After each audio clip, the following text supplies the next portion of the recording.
hipandesh.com। मैं हूं आपके साथ दीक्षा और आज हमारे साथ मौजूद है डॉक्टर सरिता राव मैम। मैं आपके बारे में बता दूं, मैम कार्डियोलॉजिस्ट हैं और एमपी की पहली महिला कार्डियोलॉजिस्ट होने का गौरव मैम ने हमें प्रदान किया है। तो हम मैम से जानते हैं उनके करियर के बारे में। साथ ही एक हाल ही में टावी करके एक तकनीक है जिसके थ्रू इलाज किया जा रहा है, उसको लेकर भी मैम ने हाल ही में कुछ काम किया है, तो उसके बारे में भी मैम से जानेंगे। बहुत स्वागत है आपका।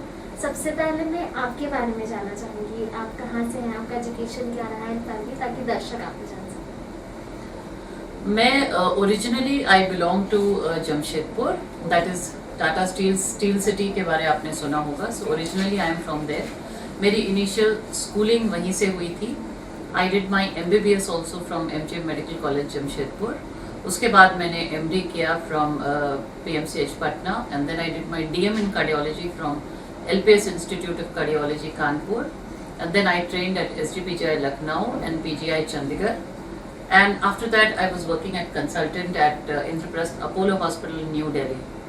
और पिछले 10 साल से मैं यहाँ पर अपोलो हॉस्पिटल इंदौर में अपनी सेवाएं दे रही हूँ। मैम डॉक्टर बनने के पीछे कोई खास वजह जो आपने इस पेशे को चुना, क्योंकि कई सारे प्रोफेशन है बट डॉक्टर बहुत जिम्मेदारी भरा पेशा होता है। So my father was an engineer और चूँकि मेरी मदर अक्सर बीमार रहती थी तो उनका शौक था कि हम डॉक्टर बने। हम 4 बहनें हैं एंड चारों ने डॉक्टर ही बने हैं हम चारों। We are all super specialists. एक पल्मोनोलॉजिस्ट हैं, एक रेडियोलॉजिस्ट है, एक रिसर्च में गई हैं और मैं कार्डियोलॉजिस्ट हूँ। So because it was my father's dream कि हम डॉक्टर बने, so once my elder sister entered the medical profession हम सब ने उसको फॉलो किया।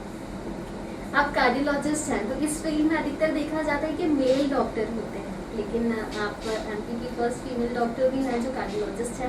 तो आपने इस स्ट्रीम को क्यों चुना डॉक्टर के पेशे?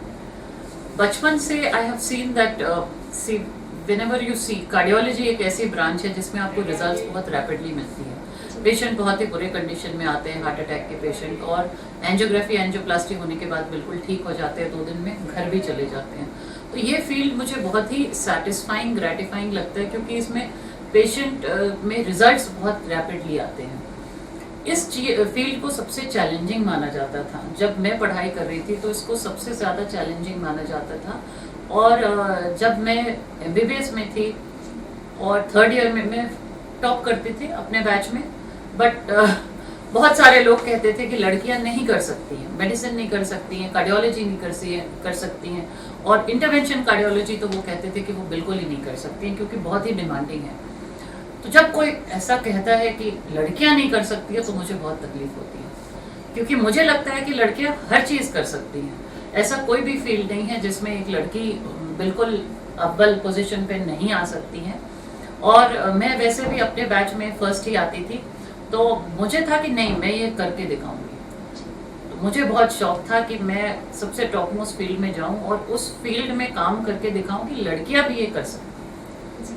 अपने इतने सालों के करियर में आपने कई सारे केसेस हैंडल किए होंगे, तो मोस्ट क्रिटिकल केस कौन सा है आपके? कार्डियोलॉजी ऐसी ब्रांच है जिसमें रोज ही क्रिटिकल केस आती है, क्योंकि इंटरवेंशन कार्डियोलॉजी का that is the beauty of this branch कि आपको रोज ही क्रिटिकल केस डील करना होता है।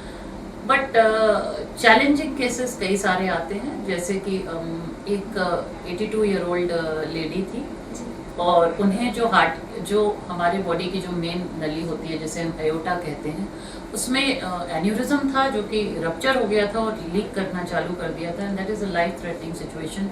और उम्र बहुत ज़्यादा थी तो उनकी कोई ओपन हार्ट सर्जरी हो नहीं सकती थी। तो हमने उस समय उनके लिए एक हाइब्रिड प्रोसीजर किया था। हाइब्रिड प्रोसीजर ऐसा होता है जिसमें सर्जन का भी रोल होता है और कार्डियोलॉजिस्ट का भी रोल होता है, दोनों मिल के एक हाइब्रिड प्रोसीजर करते हैं ताकि बिना बिना ऑपरेशन, चीरे वाले ऑपरेशन के बिना पेशेंट को हम एक ग्राफ्ट लगाते हैं एयोटा के अंदर जिससे उसकी जान बच जाती है। तो it is an expensive procedure, but ये एक यूनिक प्रोसीजर था क्योंकि एक MP का पहला हाइब्रिड प्रोसीजर था और हमने मिल के इसको किया था and she became okay. So challenging cases इस टाइप के जब आते हैं, when they put your knowledge and your skill level both to test, इस टाइप के केसेस में एक अलग ही आपको सेटिस्फैक्शन मिलती है। जी, आजकल ये देखने में आ रहा है कि कम उम्र के लोगों में हार्ट को लेकर जो परेशानी है वो काफ़ी बढ़ती है, तो इसका कारण क्या है? सो हम वी आर इंडियंस जी। And we are very proud to be Indians, but हमारी जो जेनेटिक्स है उसमें ऐसा है कि 10 साल पहले ही इंडियंस को हार्ट अटैक होने की संभावना रहती है। और जब हम इंडियंस को हार्ट अटैक होती है तो ये ज़्यादा मेलिग्नेंट, ज़्यादा एक्सटेंसिव होती है। एज यू कैन सी कि जैसे हमारे वेस्टर्न काउंटर पार्ट में सिंगल वेसल डिजीज ज़्यादा कॉमन है, हमारे यहाँ ट्रिपल वेसल डिजीज ज़्यादा कॉमन पाई जाती है। So that is why Indians में हार्ट अटैक कम उम्र में होती है। सेकेंडली, जो अभी अर्बनाइजेशन हुई है, जो चेंजिंग लाइफस्टाइल्स है, फॉर एग्जाम्पल स्ट्रेस लेवल बहुत हाई है हमारे यंगर पॉपुलेशन में। Everybody is under tremendous pressure to achieve something, to do something. Second, जो हमारे बैड हैबिट्स हैं, स्मोकिंग, टोबैको, खास करके मध्य प्रदेश में लोग बहुत तंबाकू लेते हैं, so that is also on the rise. The third thing is कि फास्ट फूड, प्रोसेस्ड फूड, लोग जो हमारा ट्रेडिशनल वे ऑफ ईटिंग है उसको छोड़ के सब लोग फास्ट फूड का सेवन करते हैं, प्रोसेस्ड फूड खाते हैं जो कि हाई इन कोलेस्ट्रॉल रहती है, हाई इन ऑयल रहती है। Stress level, bad food habits, bad living habits, exercise. आजकल बच्चे भी नहीं एक्सरसाइज करते, बड़ों का क्या बोले, बिकॉज ये जो टीवी आई है, मोबाइल आई है, इंटरनेट आई है, आप छोटे छोटे बच्चों के हाथ में देखेंगे मोबाइल है। आई डोंट से कि because this was the need of the hour, खास करके अभी कोविड सिचुएशन में सारे क्लासेस ऑनलाइन चल रही है तो सब बच्चे ऑनलाइन बैठे हैं, कोई खेल भी नहीं पा रहा है। तो obesity, bad living habits, bad food habits, stress levels high, urbanization, sedentary lifestyle और हमारी जेनेटिक्स, ये सारे कुछ मिलके एक ऐसी पैकेज बनाती हैं जिसकी वजह से हार्ट अटैक अब हमें बहुत कम उम्र में देखने मिल रही है, and this is a very alarming situation. जी। पुरुषों और महिलाओं में होने वाले हृदय की हम अगर बात करें तो उनमें क्या डिफरेंस होता है? और आपने अभी एज की बात की थी, तो मेल और फीमेल्स में कुछ एज डिफरेंस की वजह से भी हार्ट प्रॉब्लम्स होती है, मीन्स महिलाओं में कम उम्र में या पुरुषों में ज़्यादा उम्र में, ऐसा कुछ? तो yesterday was international women's day, और ये बहुत खुशी की बात है कि हम लेडीज को भगवान से ही प्रोटेक्शन मिला है। तो मेनोपॉज के पहले अगर आप देखें तो मेनोपॉज के पहले हम लेडीज को प्रोटेक्शन रहता है from heart disease to quite a great extent, but menopause के बाद दोनों की इंसिडेंस और प्रेवलेंस लेवल सेम हो जाती है, and this is because of a hormonal protection जो भगवान से हमें दिया गया है कि हमें मेनोपॉज के पहले हार्ट डिजीज से कुछ लेवल तक प्रोटेक्शन होती है। बट इसका मतलब ये नहीं है कि महिलाओं को हार्ट अटैक नहीं होती है और काफ़ी होती है। बट प्रॉब्लम क्या है कि महिलाओं की जो साइन सिम्टम्स होती हैं वो अलग होती हैं। लेडीज का जब आप देखें तो उनको अक्सर वो पेन नहीं बताएंगे, दे विल से कि कुछ उलझन हो रही है, कुछ घबराहट हो रही है, कुछ ठीक नहीं लग रहा है। जब एक महिला बोले कि ठीक नहीं लग रहा है तो it is a warning sign, because उन्हें यूजुअली जो कॉमन सिम्टम जो मेल्स में होती है कि सिवियर चेस्ट पेन हो रहा है, प्रोफ्यूज पर्स्पिरेशन हो रही है, उस टाइप से महिलाएं जल्दी नहीं प्रेजेंट करती हैं। So the symptoms are different, they are less common and less difficult to pick up in ladies. तो इसलिए ये फर्क है लेडीज और मेल्स में। तावी जो एक प्रोसेस है हार्ट डिजीज को ठीक करने की, इसको अगर हम आसान शब्दों में कहें तो ये क्या है? सो Tawi is transcutaneous aortic valve implantation. इसका मतलब ये होता है कि हमारे वाल्व्स में सुकड़न हो जाती है। हमारे हार्ट के अंदर एक वाल्व है जिसे हम एओर्टिक वाल्व कहते हैं, उसमें सुकड़न हो जाती है, और इस वाल्व के सुकड़न हो जाने से पहले हमारे पास कोई और ऑप्शन नहीं था, पेशेंट का ओपन हार्ट सर्जरी होता था। और इस ओपन हार्ट सर्जरी में पेशेंट को बाईपास मशीन पे लिया जाता था, पूरा सीना चीरा जाता था और फिर वाल्व को बदला जाता था।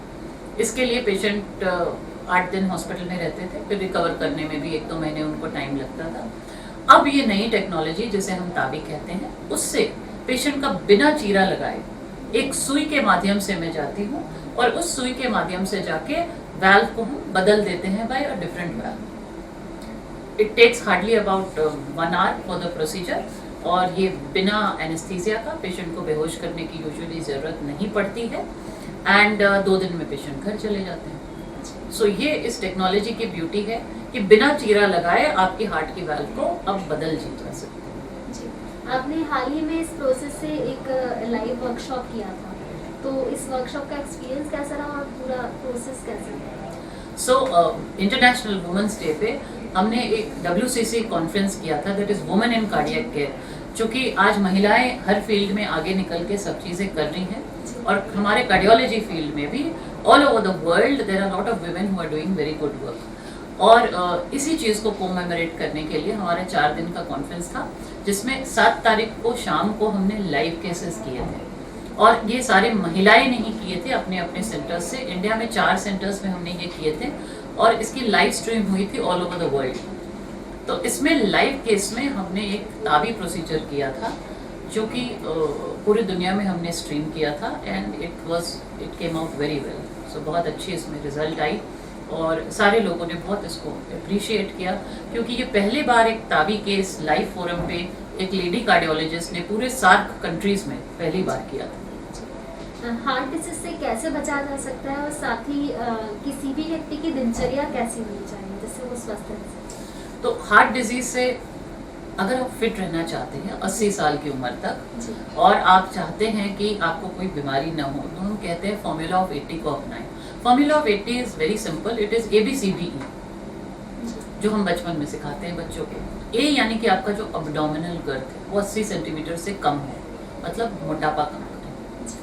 बी यानी कि आपका जो ब्लड प्रेशर है, जो नीचे वाला ब्लड प्रेशर जिसे हम डायस्टोलिक ब्लड प्रेशर कहते हैं, हम कार्डियोलॉजिस्ट के लिए बहुत इंपॉर्टेंट होता है, वो 80 के आसपास रहे, राइट।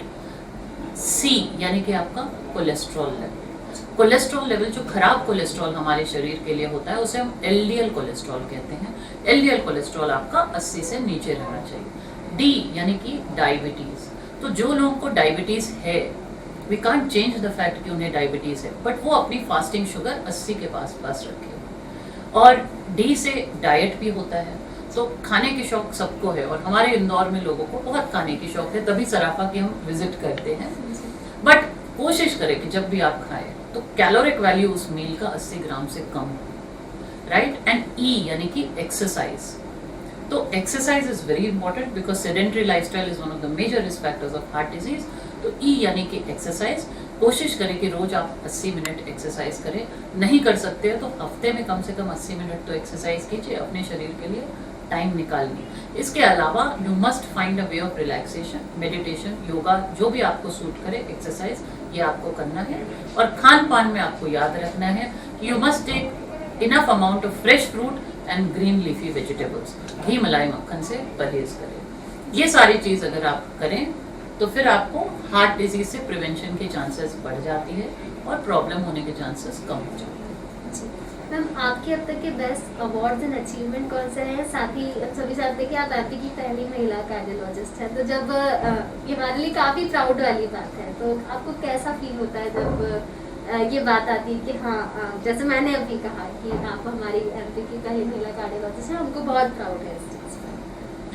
सो आई थिंक मैं महिला कार्डियोलॉजिस्ट हूँ and I am happy about the fact, but मैं हमेशा से मेरे जैसे और डॉक्टर्स के लिए ये रास्ता I wanted to open it for them, कि ये रास्ता हमारे लिए भी है। ये सिर्फ मेल डोमिनेटेड फील्ड नहीं रहना चाहिए, इसमें लेडीज भी बहुत अच्छा काम कर सकती हैं। एक लेडी का जो अप्रोच होता है वो एक पुरुष से बिल्कुल ही अलग रहता है। जिस तरीके से हम पेशेंट का तकलीफ महसूस कर सकते हैं, जिस तरीके से हम छोटी छोटी चीज़ों पे ध्यान देके पेशेंट का ट्रीटमेंट कर सकते हैं, आम तौर पे पुरुषों में ये फीलिंग नहीं रहती है, क्योंकि एक महिला माँ भी होती है, एक महिला बेटी भी होती है, एक महिला वाइफ भी होती है। तो जिस परसेप्शन से वो काम कर सकती है पेशेंट के लिए, शायद अक्सर पुरुष नहीं कर पाते हैं। तो मैं पहली महिला कार्डियोलॉजिस्ट हूँ, बट मेरा सिर्फ यही एम था कि इस फील्ड में भी लड़कियाँ बहुत अच्छी कर सकती हैं, एंड आई वांट कि मेरे जैसे और भी बहुत सारे कार्डियोलॉजिस्ट आ जाएं। आपने बताया कि आपने कई जगह और भी काम किया है इंदौर से पहले, आपको पिछले कुछ सालों से इंदौर में, लेकिन इंदौर का चुनाव आपने क्यों किया? कुछ खास वजह थी आपका चुनाव करने की? So when I was in Apollo Hospital Delhi में, वहाँ बहुत खुश थी। So it was a very good setup और हॉस्पिटल का बहुत सपोर्ट था मुझे, and I was very happy there। और मेरी सिस्टर भी वहाँ रहती थी, तो it was a good place for me। But my daughter was born। तो मेरी जब when my daughter was born, तो मुझे ऐसा लगा कि दिल्ली वो सही जगह नहीं है जहाँ मैं अपनी बेटी को पालन पोषण करूँ। एंड चूँकि मैं कार्डियोलॉजिस्ट हूँ, मेरे वर्किंग टाइम्स बहुत लंबे रहते हैं, और दिल्ली एक ऐसा शहर नहीं है जहाँ मैं चाहती थी कि मेरी बेटी पढ़े।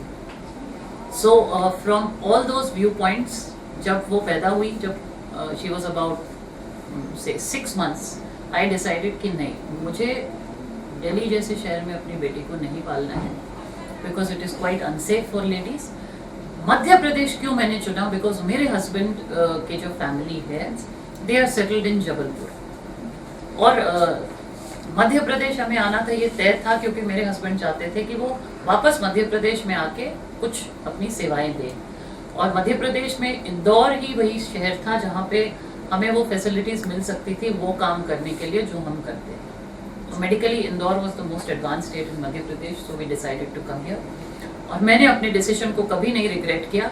इंदौर वासियों से, इंदौर के लोगों से मुझे बहुत प्यार मिला, और इस शहर से मुझे बहुत लगाव हो गया है, और अब मुझे यही फील होता है कि मैं इंदौर से ही हूँ। कोरोना के टाइम में सबसे ज्यादा सफर मेडिकल फील्ड में किया, तो इस वक्त में आपने किस तरह का?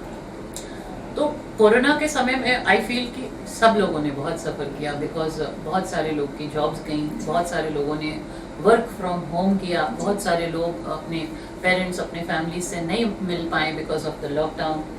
तो I think that everybody suffered, but doctors were the frontline warriors.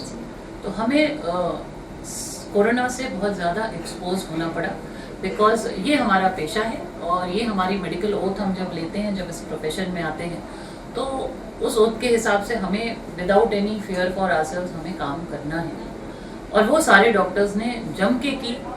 So we were scared. डर तो सबको लगता है, डॉक्टर्स को भी लगता है कि आज हमने इतने पेशेंट डील किए, कहीं मुझे कोरोना तो नहीं हो गया, क्या मैं घर जाके अपने छोटे बच्चे, अपने बूढ़े पेरेंट्स को भी ये बीमारी लेके जा रही हूँ देने के लिए।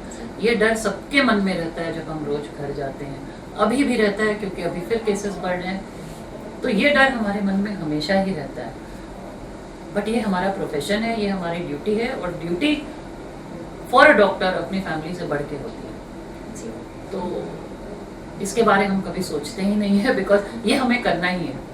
We can not escape from this, it is our destiny, और ये हमारी डेस्टिनी है, तो ये हमें करना ही है। वैक्सीनेशन स्टार्ट हो चुका है, लेकिन फिर भी वैक्सीन को लेकर लोग कहीं ना कहीं खुद को अनसिक्योर फील कर रहे हैं कि वैक्सीन लगवानी है तो ऐसा होगा या वैसा होगा, तो आप उन्हें किस तरह से अवेयर करेंगे कि हाँ उन्हें वैक्सीन लगवाना चाहिए? सबसे पहले मैं सबसे ये कहना चाहूँगी कि मैंने वैक्सीन लगाया है, और अगर मैं अपने आप को ये वैक्सीन लगा रही हूँ तो इसका मतलब है कि ये सेफ है, क्योंकि एक डॉक्टर को वैक्सीन के प्रोज कॉन सब चीज़ें पता रहती हैं। तो अगर हम खुद आगे होके वैक्सीन लगा रहे हैं, we were among the first people who went and got ourselves vaccinated, अगर हम वैक्सीन लगा रहे हैं, कुछ नहीं हो रहा है, तो आई विल रिकमेंड कि मेरे सारे फ्रेंड्स, मेरे फैमिली, मेरे सारे पेशेंट्स वैक्सीन ये लगाएं।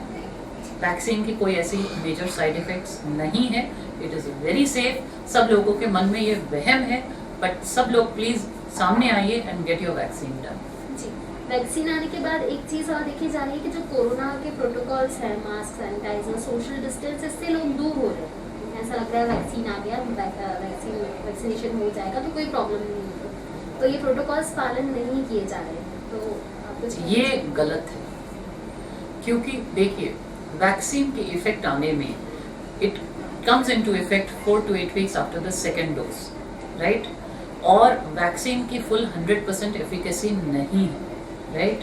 सो आपको ये जो मेजर्स हम ले रहे थे, जिसे हम एम्स कहते हैं, M for mask India, M for milk your hands means wash your hands, M for make social distancing important, all these measures जो हम कर रहे थे, ये सब हमें कंटिन्यू करना है, because it is not 100% effective. कोई भी चीज़ 100% नहीं होती है, तो आपको ये सारे मेजर्स फिर भी अपनाने, ये सारी चीज़ें फिर भी रिमेंबर कि सारी चीज़ मिल के आपको सेफ्टी देगी। We have a vaccine, we are taking the vaccine, but in spite of that we have to continue wearing the mask, we have to continue washing our hands, we have to observe the social distancing protocols. अब हमारे youth को क्या message देना चाहेंगे जो doctor बनना चाहते हैं या फील्ड में अपना करियर बनाना चाहते हैं, साथ ही उनको क्या माइंडसेट रखना चाहिए ताकि वो सक्सेस हो, ताकि सोसाइटी अच्छी बन सके? आई थिंक मोस्ट इम्पॉर्टेंट जो भी इस प्रोफेशन में आना चाहते हैं तो सेल्फलेसली आए इस प्रोफेशन में, क्योंकि ये एक बहुत ही अच्छी प्रोफेशन है जिसमें कि जब आप पेशेंट को ठीक करते हैं, जब वो पेशेंट मुस्कुराता हुआ घर जाता है जो बहुत ही बीमार और बुरे कंडीशन में हॉस्पिटल में आए हैं, तो वो जो आपको खुशी उस समय मिलेगी, it is comparable to nothing else in the world. मैं सबसे यही कहूँगी कि अगर आप पूरी लगन से, पूरी डेडिकेशन से, पूरी ऑनेस्टी और पूरी सिंसेरिटी से आप मेहनत करते हैं, तो ऐसा कोई भी चीज़ नहीं है ज़िंदगी में जिसको आप हासिल नहीं कर सकते हैं। देरी सिर्फ इसमें है that you have to dream it. If you can dream of doing something, you can do it. अगर आपने सोच लिया तो आप अपने गोल के तरफ मेहनत, लगन, सिंसियरिटी, ऑनेस्टी से वर्क कीजिए and you will achieve your goal. That is all that is required in achieving the goal. Sarita ma'am ने हमें कई सारी बातें बताई, हार्ट डिजीज से कैसे बचा जा सकता है, इसकी टिप्स भी मैम ने दी हैं, तो आप इन्हें अपनाइए ताकि आप हार्ट डिजीज से बच सके। और साथ ही युवाओं के लिए मैम ने मैसेज दिया है कि थोड़ा सा अपने अंदर लगन रखिए तो आप आगे जाकर जरूर सक्सेस होंगे। Thank you so much. My pleasure. Subscribe our channel and press the bell icon for more updates.